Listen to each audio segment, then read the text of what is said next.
Emmaus का सफ़र सिर्फ कोई पुरानी कहानी नहीं है, ये तो एक तरह का नक्शा है हर उस शख्स के लिए जो कभी गम, शक या मायूसी की वादी से गुजरा हो। तो आइए इस गहरे रूहानी सफ़र में उतरते हैं और देखते हैं कि इसमें हमारे लिए क्या सबक पोशीदा है। सोचिए, इस सफ़र की शुरुआत ही मुकम्मल नाउमीदी से होती है। विलियम बार्कले के ये अल्फाज शागिर्दों की हालत को बिल्कुल ठीक बयान करते हैं। वो एक ऐसी उम्मीद का सोग मना रहे थे जो उन्हें लगता था कि हमेशा के लिए बुझ चुकी है। तो ये जो दो शागिर्द थे ना, वो सिर्फ जिस्मानी तौर पर यरूशलेम से नहीं जा रहे थे, बल्कि वो जज्बाती तौर पर वहां से भाग रहे थे। वो उन खौफनाक वाक़यात से, इस दुख से दूर जाना चाहते थे और एमाउस की खामोशी में कोई पनाह ढूंढ रहे थे। यहाँ एक बहुत ही ज़बरदस्त फ़र्क देखने को मिलता है। शागिर्द यस्सु के बारे में ऐसे बात कर रहे थे जैसे सब कुछ माजी का किस्सा बन चुका है। एक अजीम नबी था, उसकी कहानी ख़त्म हो चुकी थी। लेकिन असल हकीकत क्या थी? हकीकत ये थी कि जिंदा मसीह यानी खुद उम्मीद उसी लम्हे उनके साथ साथ चल रही थी, मगर वो उसे पहचान नहीं पा रहे थे। और इनका ये जो तजुर्बा था ना, ये आज भी हमारी ज़िंदगियों से बिल्कुल जुड़ा हुआ है। जब हम पर गम या परेशानियां छा जाती हैं तो वो हमारी रूहानी नज़र को बिल्कुल धुंधला देती हैं और फिर हम उस मदद को देख ही नहीं पाते जो अक्सर हमारे बिल्कुल करीब होती है। तो फिर होता यह है कि रास्ते में एक अजनबी, एक अनजान शख्स उनके साथ हो लेता है। और ये इस बात की एक खूबसूरत अलामत है कि खुदा की मदद अक्सर हमारी ज़िंदगी के सबसे तारीक लम्हों में इस तरह आती है कि हम उसे पहचान ही नहीं पाते। अब देखिए, यहाँ एक बहुत ही गहरा नफ्सियाती नुक्ता है। उनका मसीह को ना पहचान पाना ईमान की कमी नहीं थी, बल्कि ये उनके शदीद गम की एक अलामत थी। मायूसी ने सचमुच उनकी आंखों पर पर्दा डाल दिया था। यहाँ यस्सु एक बहुत अहम काम करते हैं। वो उनकी तवज्जो उनके गमगीन एहसासात से हटाकर खुदा के कलाम की अबदी सच्चाइयों की तरफ ले जाते हैं। वो उन्हें याद दिलाते हैं कि ईमान की बुनियाद जज्बात नहीं बल्कि खुदा का कलाम है। तो यस्सु ने क्या किया? उन्होंने कदम ब कदम उनकी पूरी सोच को बदल दिया। पहले उन्होंने बताया कि उनकी समझ कितनी महदूद है। फिर उन्होंने पुराने अहदनामे के नबियों का हवाला देकर दिखाया कि मसीह का दुख उठाना तो पहले से ही लिखा था।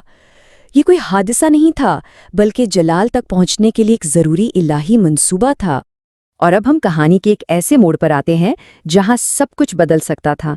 ये वो लम्हा था जहां ये सफ़र बस ख़त्म हो सकता था। लेकिन इन शागिर्दों ने एक फ़ैसला किया, एक कदम आगे बढ़ाया। उनकी ये दरख्वास्त हमारे साथ रहे, ये सिर्फ एक मेहमान नवाजी नहीं थी, नहीं, ये उनकी रूह की प्यास थी। वो जो गुफ्तगू सुन रहे थे, जिसने उनके दिलों में आग लगा दी थी, वो उसे ख़त्म नहीं होने देना चाहते थे। वो सुनने वालों से अब मेज़बान बन रहे थे। और उसमें एक बहुत गहरा रूहानी सबक है। खुदा हमारी ज़िंदगियों में ज़बरदस्ती दाखिल नहीं होता, वो हमेशा हमारी दावत का इंतज़ार करता है। अगर वो शागिर्द उस रात इसरार ना करते तो शायद वो इस अजीम पहचान से महरूम रह जाते। ये सवाल हम सबको सोचने पर मजबूर करता है ना, कि हम अपनी ज़िंदगी की भाग दौड़ में कितनी ही बार उन रूहानी मौक़ों को, उन बरकतों को जाने देते हैं सिर्फ इसलिए कि हम उन्हें ठहरने के लिए कहने की ज़हमत नहीं करते। कहानी का जो उरूज है, जो क्लाइमेक्स है, वो सड़क पर नहीं बल्कि खाने की मेज़ पर होता है। ये वो लम्हा था जिसका उन्हें खुद भी अंदाज़ा नहीं था कि वो कितनी बेसब्री से इंतज़ार कर रहे थे। और फिर जैसे ही यस्सु ने रोटी ली, शुक्र किया और उसे तोड़ा, बिल्कुल उसी लम्हे उनकी रूहानी आंखें खुल गईं।